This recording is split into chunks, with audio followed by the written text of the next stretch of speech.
Oui, alors on peut dire qu'en un mois, puisque maintenant on est à 11 000 tués civils officiellement. Alors la difficulté vient aussi du fait que c'est toujours un peu compliqué de savoir dans un pays où il y a une résistance, donc où les combattants ne sont pas toujours identifiables.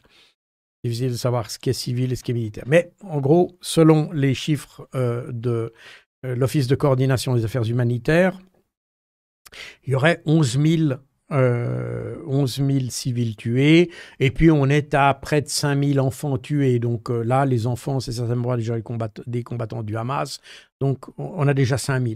Alors il faut mettre ça en perspective, parce que si on retient ce chiffre de 11 000 en un mois, et 5 000 enfants en un mois, les Russes et les Ukrainiens ensemble, en 20 mois, ont tué 9 000 civils.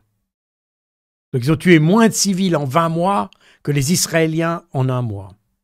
Et pour les enfants, les Ukrainiens et les Russes ont tué, je crois qu'en tout, il y a 700 enfants qui sont morts en Ukraine.